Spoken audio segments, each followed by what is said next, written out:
میرے عزیزوں، سیرت غوث پاک رضی اللہ تعالیٰ عنہ کا ایک ماحول تھا ہمارے گھروں میں، اب وہ مفقود ہوتا چلا گیا۔ میں آج تنبیہ کر کے گزرنا چاہتا ہوں کہ پھر سے اس ماحول کو اپنے گھروں میں دوبارہ لاؤ۔ سیدنا عبد القادر جیلانی رضی اللہ تعالیٰ عنہ کو اللہ تعالیٰ نے نجابت، شرافت سب پیدائشی عطا فرمائی، اور خاندان کا حال یہ تھا کہ آپ کا پورا خاندان سلسلۃ الذہب کہلاتا ہے، یعنی آپ کے آبا و اجداد میں سب اولیاء اقطاب گزرے۔ آپ کے والد گرامی ابو صالح موسیٰ جنگی دوست، اور آپ کی والدہ مکرمہ سیدہ ام الخیر، یہ دونوں کا جوڑا اس وقت مثالی تھا۔ نہ ابو صالح کی طرح کوئی اس زمانے میں متقی اور پرہیزگار تھا، نہ ام الخیر کی طرح کوئی پاک باز عورت تھی۔ دنیا کے یہ سب سے عظیم اتقاء اور پرہیزگار میں سے امام مانے جاتے تھے، اور آپ کے متعلق، آپ کے خاندان کے متعلق یہ بھی باتیں مشہور ہیں کہ آپ کے نانا حضرت عبداللہ صومعی ایک بڑے پاک کمال ولی تھے، آپ کے دادا بھی اولیاء کاملین میں سے تھے۔ یہاں تک کہ میرے عزیزوں، جب آپ کی ولادت کا وقت آیا تو ان معظم و مکرم والدین سے جب آپ کی پیدائش ہوئی، رمضان کا پہلا دن تھا جب سلطان الاولیاء عبد القادر جیلانی کی ولادت ہوئی تھی، اور صبح آپ کی ولادت ہوئی، شام افطار تک آپ نے اپنی ماں کے دودھ کو منہ تک نہیں لگایا، اور آپ کا یہ معمول رہا پورے رمضان میں۔ بچپن میں جس سال پیدائش ہوئی اس سال ہی کی بات ہے کہ آپ سحری سے لے کر افطار تک دودھ کا ایک قطرہ بھی نہیں پیتے تھے، جبکہ روزے کی فرضیت تو بلوغت کے بعد ہوتی ہے، آدمی بالغ ہو جائے اس کے بعد اس پر وہ احکام کا مکلف ہوتا ہے، لیکن آپ ماں کی گود سے شریعت مصطفیٰ کی پاسداری کر رہے ہیں۔ اور یہ بات پورے ایران میں، جیلان میں مشہور ہو گئی تھی کہ سیدوں کے گھر میں ایک بچہ ایسا پیدا ہوا کہ سحری سے لے کر افطاری تک دودھ کو منہ تک نہیں لگاتا، اور لوگ اس وقت جو کوئی پریشانیوں میں ہوتے سیدہ ام الخیر کے پاس آتے اور کہتے تمہاری گود میں ایک نہایت عظیم بچہ ہے، اس کے ذریعے سے ہم دعا کرتے ہیں اللہ ہمارے گھروں میں برکت عطا فرماتا۔ میرے عزیزوں، یہ وراثت میں ملی ہوئی چیز ہے۔ یہی بات تو سید الانبیاء صلی اللہ تعالیٰ علیہ وسلم کی ہے کہ جب آپ حلیمہ سعدیہ کی گود میں تھے تو حضرت حلیمہ سعدیہ کی ساری بکریاں دودھ کے تھنوں سے بھری ہوئی ہوتی تھی۔ قبیلہ بنو سعد ایک رات بھی بھوکا نہیں سوتا، یہاں تک کہ اگر کسی کے گھر میں فاقہ بھی چلتا تو لوگ سیدھے کہتے جاؤ حلیمہ کے گھر میں دودھ ملے گا ہی ملے گا، کیونکہ وہاں مبارک محمد کی پرورش ہو رہی ہے۔ اسی طرح جب ام الخیر کی گود میں سیدنا عبد القادر جیلانی کی پرورش ہوتی تھی، پورے جیلان والے اپنی مصیبتوں کے حل کے لیے اسی گھر میں آیا کرتے تھے، اور یہاں سے کچھ نہ کچھ لے کر کے جایا کرتے تھے۔ اور آپ کو ایک بات میں بتاؤں کہ پیدائشی اولیاء میں چند ہی اولیاء کا ذکر آتا ہے، اس میں سلطان الاولیاء سیدنا عبد القادر جیلانی کا بھی ذکر ہے۔ وہ اس طرح کہ آپ کی والدہ کہتی ہیں کہ میں حمل سے تھی، میرے پیٹ میں جب عبد القادر تھے، پردے کی نہایت پابند خاتون، ایک بار گھر کے باہر ایک فقیر کوئی آیا بھیک مانگنے کے لیے، اور کوئی بھی آتا تو اس گھر سے واپس نہیں جاتا۔ ام الخیر فرماتی ہے کہ میں اپنے گھر سے کچھ چیزیں لے کر اس کو خیرات کرنا چاہتی، اچانک میرے پیٹ میں مروڑ شروع ہو گئی، اتنی تیز کہ میں اپنا پیٹ پکڑ کر پیچھے ہٹ گئی۔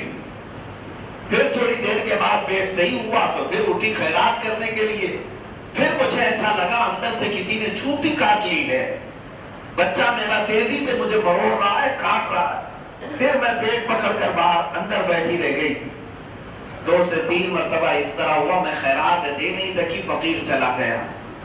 فقیر وہاں سے باہر چلا گیا، تھوڑی دیر کے بعد محلے میں شور ہوا، پتہ یہ چلا کہ فقیر نہیں، وہ ایک ڈاکو آیا تھا، عورتوں کی عزت پر حملہ کر رہا تھا۔ گھر گھر جا کر جو عورت تنہا ملتی اس کا ہاتھ پکڑ کر کھینچتا یا اس کی عزت پر حملہ کرتا۔ ام الخیر فرماتی ہیں اس کے بعد مجھے احساس ہوا کہ میرے پیٹ میں جو مروڑ ہو رہی تھی وہ اسی طرح نہیں، عبد القادر پیٹ میں بیٹھ کر کے بھی ڈاکوؤں سے بچا رہا ہے، جو پیدا ہونے سے پہلے اپنی ماں کی حفاظت کرتا ہو اور اللہ نے اسے مقام غوثیت جب عطا کیا ہے تو بغداد میں بیٹھ کر ہم غلاموں کی کیسے دستگیری نہ کریں؟ اسی لیے تو اعلیٰ حضرت فاضل بریلوی نے یوں عرض کیا تھا بارگاہ غوثیت میں، میری قسمت کی قسم کھائے سگانے بغداد، ہند میں رہ کے بھی دیتا رہوں پہرا تیرا۔ اور عزیزان گرامی اب بات اگر میں کہوں سیرت غوث اعظم میں بڑی باتیں ہیں، میں اصل آپ کو جو چیز چاہیے اس کی طرف میں آتا ہوں کہ اصل سیرت غوث پاک رضی اللہ تعالیٰ عنہ کو ہر جوان بچے کو پڑھنا چاہیے۔ پہلے ایسا ہوتا تھا، میں خود اپنے بچپن کی بات بتاؤں تحدیث نعمت کے لیے، کہ بچپن میں سونے کے وقت ہمارے ماں یا ہمارے گھر کی بڑی عورتیں اگر کہانیاں سناتی تھی تو غوث پاک کی کہانیاں سناتی، صحابہ کی سناتی۔ آج بھی ہوں گے بہت سارے گھروں، ہم نے کتاب میں شاید کبھی پڑھا ہو یا بہت زمانے کے بعد پڑھا ہو، لیکن بچپن سے بستروں میں سوتے ہی ہمیں یہ واقعہ معلوم تھا کہ وہ جیلان سے بغداد کا سفر کر رہے تھے، بیچ میں ڈاکوؤں نے حملہ کیا تھا۔ بچوں نے سنا ہوگا، ہم بڑے شوق سے یہ بار بار کہانی سنتے تھے اور بار بار کہتے بھی تھے کہ یہ کہانی ہمیں پھر سے سنائے۔ ڈاکوؤں نے حملہ کیا، شیخ عبد القادر جیلانی قدس اللہ سرہ شریف کو ان کی ماں نے 40 دینار جبے میں سل کے دیے تھے، اور آپ سے ڈاکو نے جب پوچھا تمہارے پاس بھی کچھ ہے تو آپ نے کہا ہاں ہے، اور یہاں رک کر کے مائیں نصیحت کرتی تھی کہ بیٹا دیکھو سچ ہی بولنا چاہیے اور جھوٹ کبھی نہ کہیں، چاہے تمہاری جان جانے نہ آئے، جان پر کوئی چیز آ جائے۔ میرے عزیزوں، سیرت غوث پاک رضی اللہ تعالیٰ عنہ کا ایک ماحول تھا ہمارے گھروں میں، اب وہ مفقود ہوتا چلا گیا۔ میں آج تنبیہ کر کے گزرنا چاہتا ہوں کہ پھر سے اس ماحول کو اپنے گھروں میں دوبارہ لاؤ کہ اپنے بچوں کو سونے کے وقت موبائل پکڑا کر اور ٹیلی ویژن کے سامنے سوتے ہوئے نہ گزارو، ان کو مقدس صحابہ تابعین اولیاء کاملین کی سیرتیں سناؤ، غوث پاک کی کہانیاں اور واقعات انہیں سناؤ، تبھی یہ جوان بن کر کے غلام غوث تو بنے گا، غلام غریب نواز بنے گا۔ آج کے حالات پر مجھے بڑا افسوس ہوتا ہے، بچہ کب سوتا ہے باپ کو بھی پتا نہیں، ماں کو بھی پتا نہیں، کیونکہ اس کے بھی ہاتھ میں موبائل ہے، اس کے بھی ہاتھ میں موبائل ہے۔ اور بچوں کو اگر تھوڑا زیادہ ضد کرنے لگے تو موبائل پکڑا کر دونوں ماں باپ الگ کر دیتے ہیں، کسی کے پاس وقت نہیں ہے، کون سنائے گا کہانی اور کون سنائے گا یہ واقعات۔ میرے عزیزوں، پھر وہ بات مجھے یاد آتی ہے، وہ اندھیرا ہی بھلا تھا کہ قدم راہ پہ تھے، روشنی لائی ہے منزل سے بہت دور ہمیں۔ آج حالات ایسی ہو گئے، ترقی ترقی ترقی کے نام پر یہ روحانیت ختم کی جانے لگی۔ ایک جلسے میں تھا تو وہاں پر بھی اس بات کی میں نے تنبیہ کی تھی، مشکل سے شاید اس مجمع میں 100-200 لوگ رہے ہوں یا جتنے بھی رہے ہوں، لیکن شاید اس مجمع میں 10 یا 20 لوگ ہوں گے جو سن رہے ہوں گے، باقی 180 لوگوں کے ہاتھ میں موبائل ہی تھا جو اس طرح سے پکڑے ہوئے کھڑے تھے۔ سارے لوگوں کو صرف اور صرف ویڈیو بنانا تھا، ہم یہاں سے تقریر کر رہے ہیں اور ادھر سے موبائل اوپر اونچا کیے ہوئے، اور بار بار وہ موبائل میں یہی نظر کرتے رہیں گے کہ یہ صحیح ویڈیو بن رہی کہ نہیں بن رہی۔ میں نے محسوس کیا کہ یہ روحانیت ختم ہوتی چلی جا رہی ہے، اور میں نے ان جوانوں سے مشورہ کیا، ان سے میں نے مشورتاً یہ عرض کیا کہ اگلی بار جب میں مجمع میں آؤں تو ایک کام کریں، کسی ایک آدمی کو وکیل بنا کر سارے موبائل بھیج دیں، آپ اپنے گھروں میں بیٹھے رہیں تاکہ موبائل ہی ہماری تقریر سن کر کے چلے جائیں۔ اگر یہی ہونا ہے، یعنی ریکارڈنگ کے لیے 1-2 ٹھیک ہے، ہر کوئی اگر یہی کرنے لگتا ہے تو پھر یہ روحانیت اور اس کے تمام اثرات ختم ہونے لگ جاتے ہیں۔ میں یہ بیچ میں جملہ معترضہ کے طور پر عرض کیا، تربیت کے لیے میں کہوں گا کہ جب آپ اپنے بچوں کے ساتھ تنہائی میں ہو یا رات کا وقت ہو تو انہیں اولیاء کاملین سلف صالحین کے واقعات ہی سناؤ۔ آپ کو ایسا لگتا ہوگا کہ یہ سمجھ نہیں پائے گا بچہ میرا، میں سناؤں گا تو اس کو جملے ہاتھ لگیں گے، ایسا کبھی مت سوچنا، اس لیے کہ ان اولیاء کے ناموں میں بھی اتنی برکت ہے کہ گونگے بھی بولنے لگتے ہیں، اور وہ جس ذہن میں جاتے ہیں وہ موت تک اس کے ذہن سے اور دل سے وہ واقعات ختم نہیں ہوتے۔ آپ کا کام ہے سنانا، اور مولا تبارک و تعالیٰ کی شان ہے ان کے دلوں میں بٹھانا۔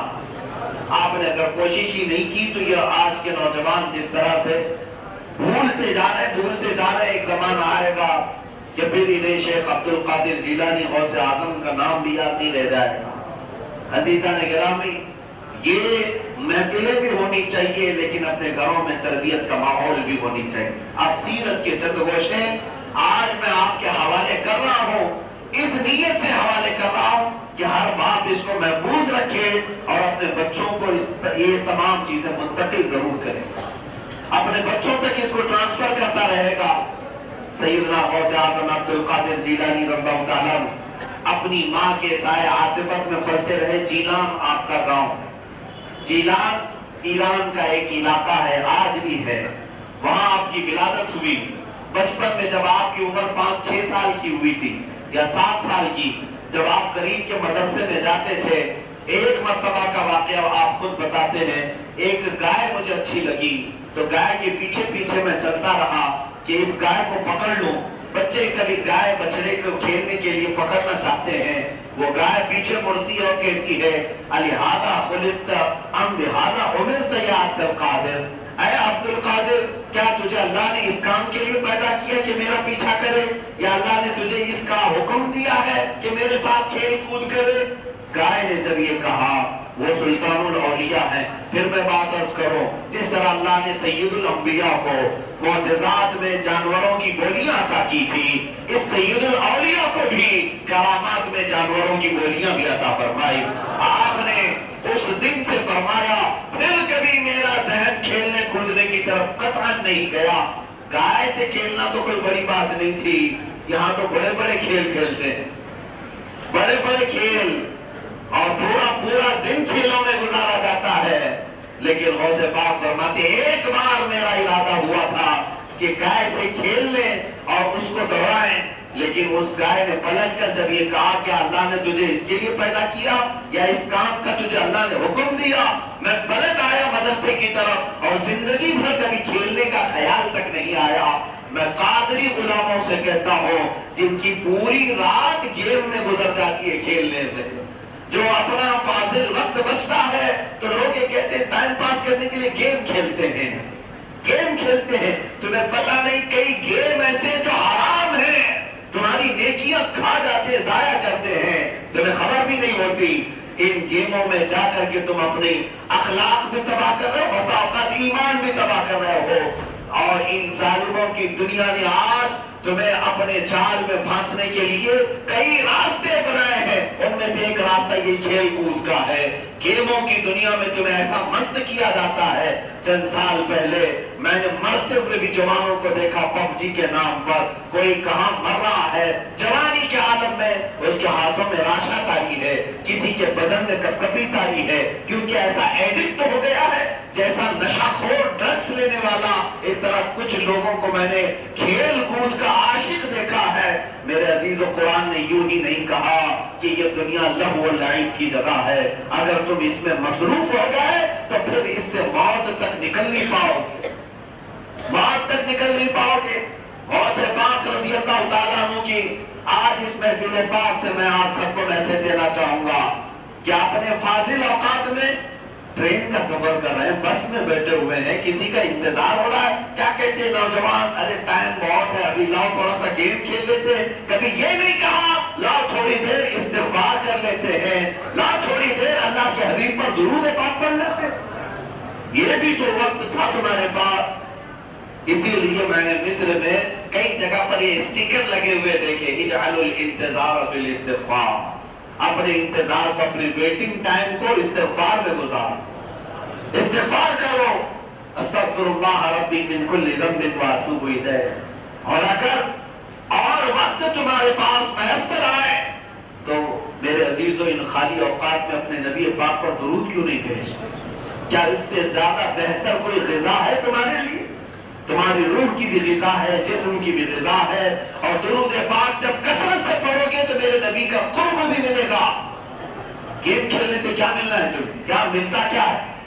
ٹائم تو ضائع ہو گیا کھیل کود میں، نہ تمہارا ذہن کچھ صاف ہو سکا، نہ تمہیں مالی کچھ مدد آ سکی، سوائے اس کے کہ اس کا نشہ چڑھا اور کچھ بھی نہیں ہوتا۔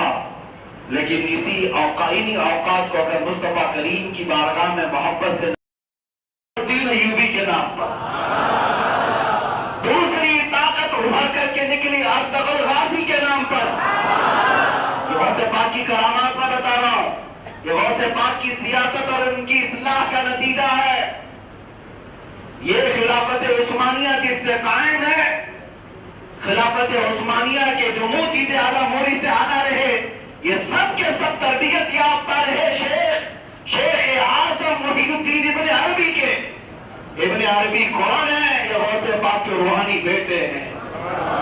ان کی تربیت سے ایک خلافت عثمانیہ کی شکل آئی پوری دنیا میں، جس نے 650 سال خلافت قائم کی، سلطنت قائم کی، اور دوسری طاقت ابھر کر آئی تھی صلاح الدین ایوبی کے نام پر، اور تیسری طاقت آئی تھی، یہ بھی غوث پاک کی سیاسی اصلاحات کا ہی نتیجہ تھا، شہاب الدین غوری کے نام پر، جو سرکار غریب نواز کے ذریعے سے غوث پاک رضی اللہ تعالیٰ عنہ کا، یہاں پر بھی میں تفصیل میں نہیں جا رہا ہوں، آپ کو یہ بات بتا رہا ہوں، ان کی سیاسی اصلاحات کے نتیجے پر 3 بڑی طاقتیں اس دنیا پر آئی ہیں۔ ان کا تینوں کا کنیکشن غوث پاک کے دربار سے ہے، تینوں کا کنیکشن، اور تینوں اپنے وقت کے ایسے شعر تھے جن کے بارے میں یہ کہنا بالکل مجھے سچ لگتا ہے، چاہے وہ صلاح الدین ایوبی ہو، چاہے وہ سلطان عثمان غازی ہو، چاہے وہ شہاب الدین غوری ہو، ان تینوں کا حال یہ تھا، ان پر یہ بات کہنا مجھے بالکل برابر لگتا ہے، کیا دبے جس پہ حمایت کا وہ بن جا تیرا، شیر کو خطرے میں لاتا نہیں کتا تیرا۔ غوث پاک کے دربار کے یہ نسبتی تھے، اور پوری دنیا ان سے خوف زدہ تھی، پوری دنیا ان سے خوف زدہ تھی۔ تمہیں پتا ہے فلسطین کے یہودی اور عیسائی اور یورپ کے عیسائی اور یہودی، یہ لکھی ہوئی کتابوں میں بات ہے، مائیں عیسائی ماں اور یہودی مائیں اپنے بچوں کو سلاتی تھی رات میں، یہ کہہ کر کے بیٹا سو جا صلاح الدین آ جائے گا۔ یہ ڈراتے ہیں نا بچوں کو کہ یہاں بیٹا سو جا، پولیس آ جائے گا، بوڑھا آ جائے گا۔ اس وقت یہودی اور عیسائی مائیں بچوں کو یہ ڈرا کر سلاتی تھی، بیٹا سو جا صلاح الدین آئے گا۔ یہ خوف صلاح الدین کا کس لیے تھا؟ اس لیے کہ وہ دربار غوث سے منسوب تھا، دربار غوث سے منسوب تھا، وہاں کا تربیت یافتہ تھا۔ عزیزان کرام وقار، علماء سے میں آج اس منبر سے میسج ضرور دینا چاہوں گا، آج اللہ تعالیٰ نے آپ کو علم دیا ہے، عزت اور وقار عطا کی ہے، نیابت مصطفیٰ عطا کی ہے، تو اس کا صحیح معنوں میں استعمال کریں۔ یہ نہیں کہ کسی نیتا کے پاس جا کر 5000 روپے لے کر کے آ جائیں، کہیں کہ ہم اپنی قوم کو آپ کے حوالے کر دیں گے، نہیں، آپ ایسی بے نیازی دکھاؤ کہ وہ تمہاری قوم کا لیڈر ہوگا، جو امت مصطفیٰ کی صحیح معنوں میں ترجمانی کرے گا، حضور کی امت پر آئی ہوئی تکالیف کا ڈٹ کر مقابلہ کرے گا، وہ تمہارا لیڈر ہے، وہ تمہارا ہیرو ہے۔ یہاں خواہ مخواہ چھچوروں کو، چوہوں کو لیڈر بنا کر کے ان کے پیچھے ایسے نعرے لگاتے ہیں کہ یہ کنگ ہے، یہ سلطان ہے، یہ فلانا ہے، یہ ٹھکانا ہے۔ دیکھو تو یہ کسی کی ساری میں بیٹھا ہے، کسی کی دھوتی میں بیٹھا ہوا، کون سا شعر ہے یہ؟ میرے عزیزوں، یہاں اصلاح کی ضرورت آ گئی، اس لیے میں یہ سخت جملے استعمال کر رہا ہوں، اٹھو اگر نہ حشر نہ ہوگا پھر کبھی۔ اقبال نے کہا تھا، نہ سنبھلو گے تو مٹ جاؤ گے ہندی مسلمانوں، تمہاری داستان تک نہ رہے گی داستانوں میں۔ یہ سیاسی اصلاحات تھی غوث پاک رضی اللہ تعالیٰ عنہ کی، وہ بات میں آپ کی بتا کر کے اب اپنی گفتگو کو سمیٹتا ہوں۔ غوث پاک رضی اللہ تعالیٰ عنہ جب منبر پر کھڑے ہو کر کے خطاب کرتے تھے، فرمایا کہ کوئی مجمع ایسا نہیں ہوتا کہ جس میں لوگ بے ہوش نہیں ہوتے اور اس میں سے جنازے نہیں اٹھتے تھے۔ آپ کی خطابت کے بعد، آپ کی تقریر کے بعد لوگ اتنی توبہ کرتے، اتنا روتے۔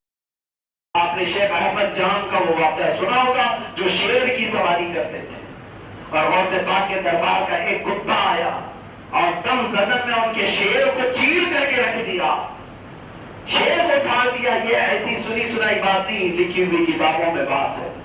ایک پتلا دبلا پتلا کتا شیر کو پھاڑ دیا۔ کیوں دیا؟ اب تک تو سنا تھا شیر جنگل کا راجا ہوتا ہے، کتا کب سے راجا ہو گیا؟ بات در حقیقت یہ ہے، یہاں پر شیر اور کتے کا مسئلہ نہیں ہے، یہاں پر تو دربار غوث کی نسبت کا معاملہ ہے۔ آج چاہے وہ کتا ہی کیوں نہ ہو، اس دروازے سے نسبت کیا ہو جائے وہ شیروں پر بھی بھاری ہو جائے گا۔ عزیزان گرامی، اعلیٰ حضرت فاضل بریلوی رضی اللہ تعالیٰ عنہ کو پڑھتے ہیں، واہ کیا مرتبہ ہے غوث ہے بالا تیرا، اونچے اونچوں کے سروں سے ہے قدم، عورتوں کے سر وہاں تک نہیں پہنچ سکتے جہاں تک کہ غوث پاک کا قدم پہنچتا ہے۔ اولیاء اکرام کا مقام کیا ہے؟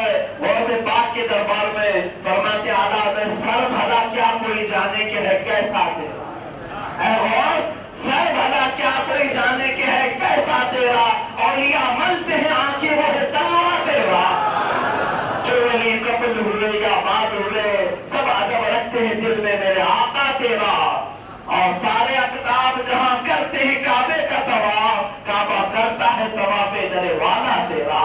اور غوث پاک کے دربار میں یہ اعلیٰ حضرت نے خراج عقیدت پیش کیا، جس کی ممبر بنی گردن اولیاء، جس کی ممبر بنی گردن اولیاء، اس قدم کی کرامت پہ لاکھوں سلام، غوث اعظم امام التقا والنقا، چل بڑے شان قدرت پہ اس سلام کو آخر تک یاد رکھنا، اور پھر اپنے کفن پر بھی غوث اعظم کا نام لکھ کر کے جانا، اپنے مردوں کو بھی لا الہ الا اللہ محمد رسول اللہ اور درود پاک کے بعد غوث پاک کا نام اپنے کفن پر لکھ کر کے جانا، انشاءاللہ العزیز قبر میں بھی سہارا ہو جائے گا، قبر میں بھی سہارا ہو جائے گا۔ اس لیے کہ ہم نے بے شمار واقعات پڑھے بھی ہیں، سنے بھی ہیں، اب وقت اتنا نہیں ہے کہ ساری کرامتیں آپ کو بتاؤں، غوث پاک رضی اللہ تعالیٰ عنہ کی ساری کرامتیں بتاؤں، اتنا وقت نہیں ہے، لیکن اتنی بات ضرور عرض کروں گا کہ اللہ تعالیٰ نے اپنے محبوب سید الانبیاء صلی اللہ علیہ وسلم کو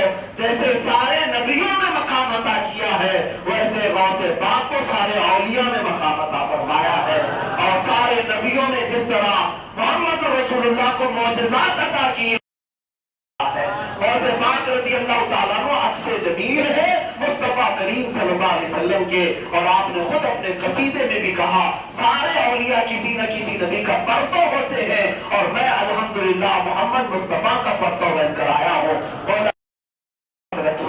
مولا ہمارے گردنوں پر غوث پاک کی قادریت کا پردہ آخری سانس تک قائم ہو جائے، ہم سب کو قادری غلاموں میں رکھ مولا، قادری کر قادری رکھ قادریوں میں اٹھا، قادری کر قادری رکھ قادریوں میں اٹھا، قادری کر قادری رکھ قادریوں میں اٹھا، قدر عبد القادر قدرت بما کے واسطے، وآخر دعوانا الحمدللہ رب العالمین۔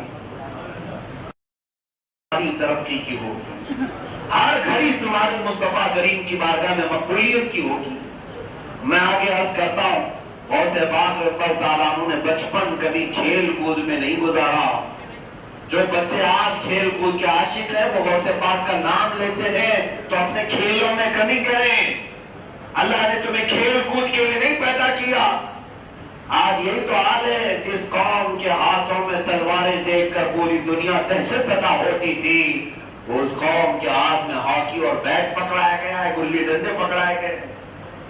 آج ظاہر سی بات ہے تمہارے ہاتھوں کی رونق چلی گئی۔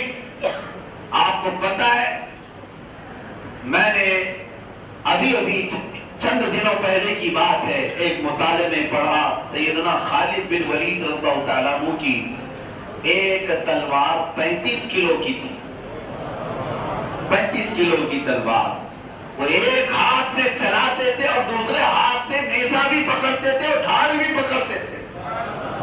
اور ڈھال کتنے کلو کی ہوتی تھی؟ تو کہا 45 کلو کی۔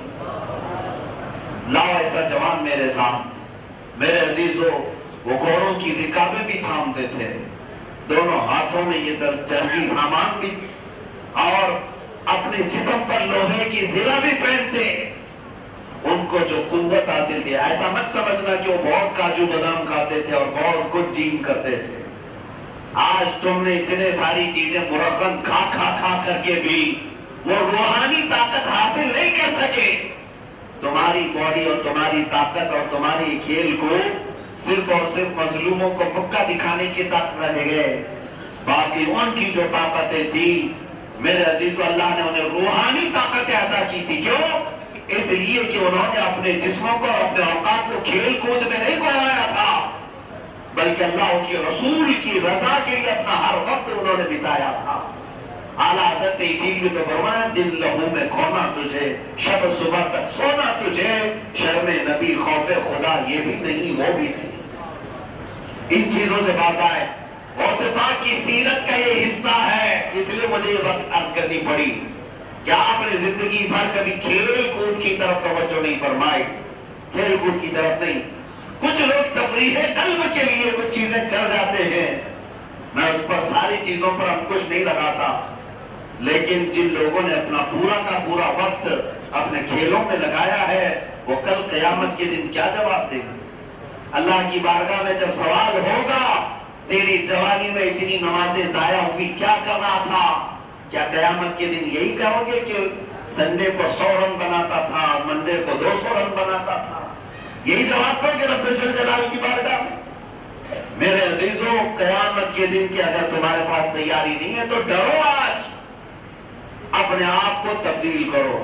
سیدنا غوث پاک رضی اللہ تعالیٰ بچپن میں جب آپ کا حال یہ تھا تو مدرسے میں جب آپ جاتے تھے جب پڑھنے کے لیے، جانتے ہیں وہ رعب و دبدبہ آپ کی جوانی کا بعد میں ہے. جب آپ کی عمر 8 سال کی تھی آپ سے پوچھا گیا آپ کو کب علم ہوا کہ اللہ نے آپ کو ولی بنایا؟ آپ فرماتے ہیں جب میں 7 سال کا تھا مدرسے میں جاتا تھا تو پورے مدرسے میں کوئی ایک پکارتا تھا افصحوا لولی اللہ، اے سارے طلبہ اللہ کا ولی آ رہا ہے جگہ چھوڑ دو. مدرسے میں یہ آواز آتی تھی جب 7 سال کے تھے آپ، اور طلبہ حج جایا کرتے تھے آپ کے لیے جگہ دے دیا کرتے.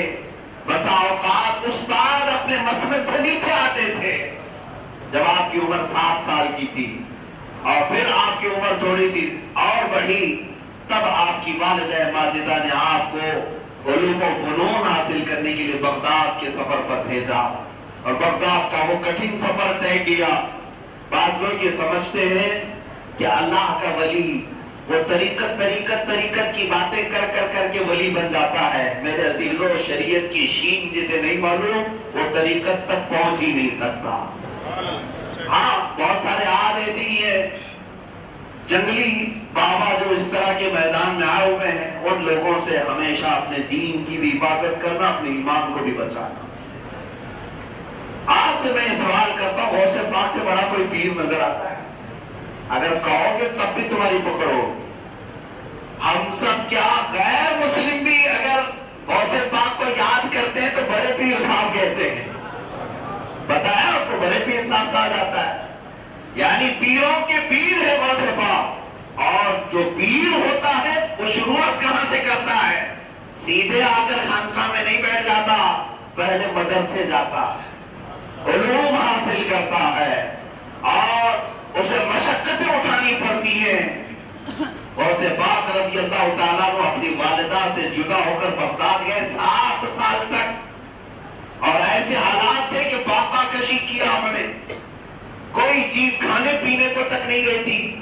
پڑھنے کے زمانے کے اگر واقعات میں آپ کو بتاؤں، آپ غوث پاک رضی اللہ تعالیٰ عنہ کی زبان سے خود سنے، آپ فرماتے ہیں کہ اکثر اوقات میرے تعلیم کے وقت ایسے آتے تھے کہ میں پتے کھا کر پورا دن گزارتا، درخت کے پتے کھا لیا کرتا، مجھے کھانا میسر نہیں ہوتا، اور کبھی کبھار بھوک کی وجہ سے غشی طاری ہو جاتی تھی، چکر آتے تھے. اس حالت میں بھی آپ نے تعلیم کا سلسلہ منقطع نہیں کیا.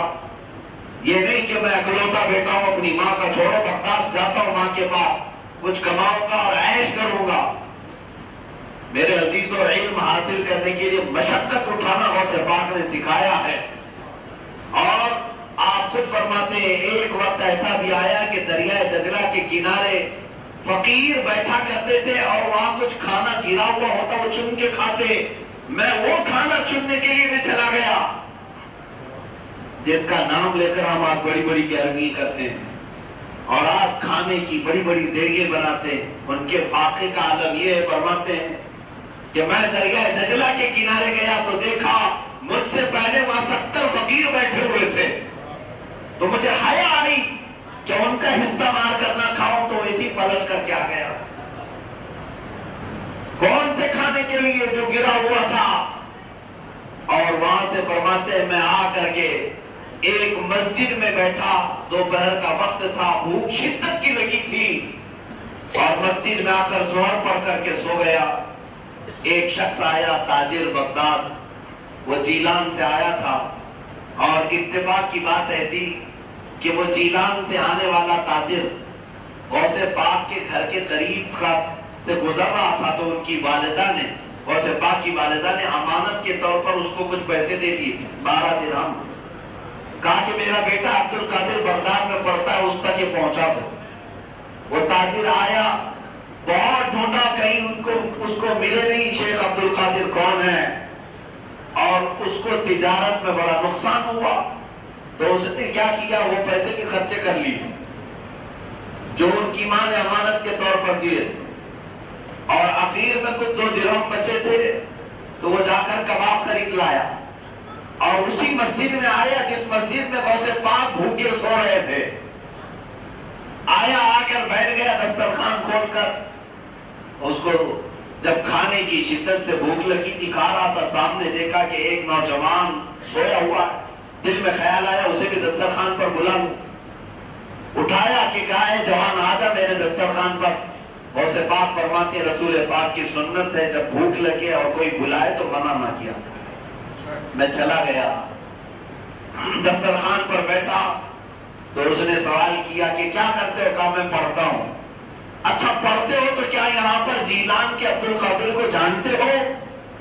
کہا کیوں، اس نے کیا کر دیا، اس کا کیا معاملہ ہے؟ تاجر کہتا ہے بات حقیقت یہ ہے کہ اس کی ماں نے مجھے 12 درہم امانت کے طور پر دیے تھے، اور میں بغداد میں 1 مہینے سے اسے ڈھونڈ رہا ہوں، ملا نہیں، اور اس کے پیسے بھی خرچہ ہوتے چلے گئے. اب بچے تھے 2 درہم. میں یہ سوچ رہا ہوں کہ وہ ملے تو مجھ سے کوئی بات کرو، اگلی بار آؤں گا تو اس کی امانت دے دوں گا. شیخ عبد القادر جیلانی غوث پاک سامنے بیٹھے ہیں، فرماتے اچھا پہلے کھا لیتے ہیں، کھانا کھا لیتے ہیں. جو کھانا دسترخوان پر رکھا تھا، کباب بھی کھائے، کھانا بھی کھا لیے، اور اس کے بعد اس تاجر سے کہتے میں ہی وہ عبد القادر ہوں جس کو تم ڈھونڈ رہے تھے، میری وہ ماں ہے جو امانت تمہیں دے کر بھیجی ہے. وہ بڑا شرمندہ ہوا، بڑا شرمندہ ہوا، اور کہا یہ 2 درہم بچے تھے، اگر تم کھانے سے پہلے بولتے تو میں اس کو واپس کر دیتا یا پھر تمہاری اجازت سے کھاتا. غوث پاک فرماتے میں نے اس لیے کھانے سے پہلے نہیں کہا کہ تمہیں کھانے میں شرمندگی محسوس نہ ہونے پائے، تمہیں شرمندگی نہ ہونے پائے، دل کھول کر کے کھا لو، اس لیے میں نے شروع میں نہیں کہا. میرے عزیزو، ان حالات میں ان کے زمانے طالب علمی گزرا، علم حاصل کرنے کے بعد اتنی مشقتیں اٹھائی، 7 سال تک، یہاں تک کہ ان کی والدہ کا انتقال بھی ہو گیا. پڑھنے کے زمانے میں آپ جا نہیں سکے، آپ جا نہیں سکے، اور یہاں اچانک آسمان سے اترے ہوئے بابا ولی بننے کا دعویٰ کر رہے ہیں. حالات ایسے، میاں 5 انگوٹھی پہن لیے تو ولایت کے مقام پر آ گیا. آپ نے بڑے جبے کبے پہن لیے یا پھر بالوں کا گچھا آ گیا تو آپ ولایت کے مقام پر آ گئے. سلطان الاولیاء تو مشقتوں پر مشقتیں اٹھائے. اپنے ماں باپ خود غوث پاک کا قصیدہ اگر کوئی پڑھ لے سمجھ میں آ جائے گا. خود آپ فرماتے درست العلم حتی صرت قطبا ونلت السعد من مول الموالی. آپ فرماتے ہیں میں قطب ایسے ہی نہیں بولا، علم حاصل کرتا رہا یہاں تک کہ اللہ نے مجھے قطبیت کا مقام عطا کیا.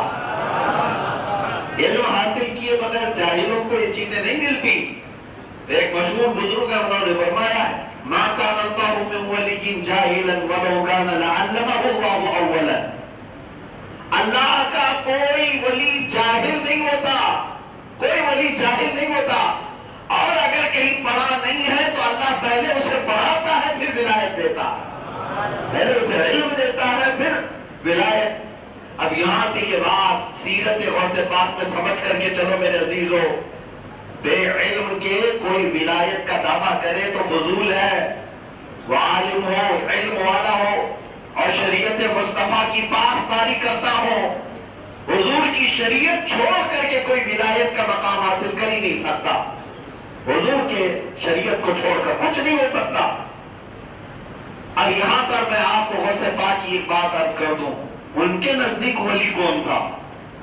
آپ کی کسوٹی تو بہت الگ تھی، آپ کا معیار تو بہت بلند تھا. ایک بار بغداد میں مشہور ہوا، دریائے دجلہ کے کنارے اللہ کے ایک ولی آئے، بڑے عبادت گزار، لوگوں کی بھیڑ لگ گئی ملنے کے لیے.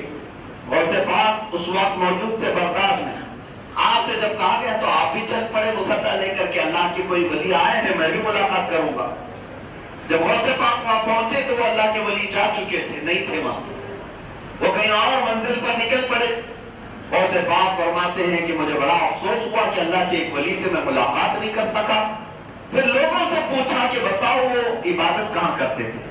تو لوگوں نے بتایا یہ ریتی ہے جو بالو پڑی ہوئی تھی، اس بالو پر ہی وہ عبادت کرتے تھے. غوث پاک گئے تو وہاں عبادت کے، نماز کے نقش، ان کے ہاتھوں پیروں کے نشان بنے ہوئے تھے. ہاتھ پیر کے جو نشان جو بنے ہوئے تھے، ان نشانوں کو غور سے دیکھ کر غوث پاک فرماتے ہیں تم دھوکہ کھا گئے، وہ جھوٹا آدمی ہے، وہ اللہ کا ولی نہیں تھا، تم کس کو اللہ کا ولی سمجھ لیے؟ لوگوں نے کہا وہ پابند تھے، نمازیں بھی پڑھ رہے تھے، پرہیزگار بھی تھے، آپ نے دیکھا بھی نہیں اللہ کا ولی، آپ نے ان کو انکار کر دیا. غوث پاک نے فرمایا میں دیکھ رہا ہوں کہ وہ نماز پڑھتا ہے تو اس کی انگلیوں کے نشان نظر آ رہے ہیں، 10 انگلیاں دیکھو غور سے، جب وہ سجدے میں جاتا ہوگا تبھی کی تو یہ انگلیوں کے نشان ہیں. لوگوں نے کہا جب وہ سجدے میں جاتے ہوں گے تبھی تو یہ انگلیوں کے نشان ریت پر پڑتے ہیں. غوث پاک فرماتے ہیں دیکھو غور سے دیکھو، اس کی 10 انگلیاں کھلی ہوئی دکھ رہی ہے، جبکہ میرے آقا کی سنت ہے سجدے میں انگلیاں جمی ہوئی ہونی چاہیے. رسول اللہ کی سنت ہے سجدے کے بعد انگلیاں جمی ہوئی ہونی چاہیے. جو رسول پاک کی ایک سنت پر عمل نہیں کرتا وہ عبد القادر کے نزدیک اللہ کا ولی نہیں ہو سکتا. یہ کسوٹی تھی غوث پاک کی بات، یہ معیار تھا ان کا اللہ کے ولی کو پرکھنے کا. اے لوگوں آج آپ کس کو ولی بولنے لگ گئے، کس کو پیر بابا بنانے لگ گئے. کسی کو بھی آپ ناپے تو شریعت کی کسوٹی پر اور حضور کی محبت پر. میں برملا اس بات کو کہتا ہوں، کسی کو برا لگے تو کوئی مسئلہ نہیں، کوئی مسئلہ نہیں، میرے رزق کا وہ ذمہ دار نہیں ہے. میں اس بات کا اعلان برملا بار بار کہتا ہوں، ہمارے نزدیک کوئی بابا دادا نہیں ہے. ہم اسی بابا کا احترام کرتے ہیں جو ہمیں مصطفیٰ کے قدموں تک پہنچاتا. حضور کی محبت کی بات کرے پھر وہ بابا بھی ہے اور دادا بھی ہے. اور جو حضور سے دور کرتا ہے اور حضور کی سنتوں پر عمل نہیں کرتا یا شریعت کو بیٹھ کر کے کھلواڑ بناتا ہو، پھر وہ کون سا بابا؟ وہ بابا نہیں ہے، وہ ڈھکوسلا ہے.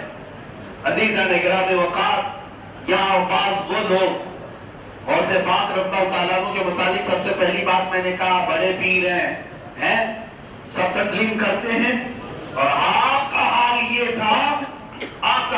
تھا، آپ کے کئی امتحانات ہوئے، کئی امتحانات. آپ خود فرماتے 40 سال تک آپ نے عشاء کے وضو سے فجر کی نماز پڑھی. ہاں، ان اوقات میں آپ فرماتے ہیں صرف ایک انگور کے دانے سے میں سحری کرتا اور ایک گلاس پانی سے افطار کرتا.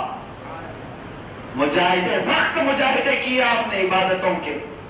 اور اس کے علاوہ نمازوں کی پابندی کا حال یہ تھا کہ ایک مرتبہ ایک رات میں آپ کو 10 مرتبہ سے زیادہ احتلام کی کیفیت آئی.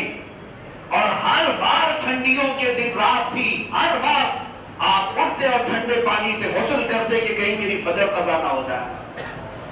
ہر بار 10 بار سے زیادہ ایک رات میں احتلام کی کیفیت آئے اور ہر بار غسل کرتے کہ فجر قضا نہ ہونے پائے.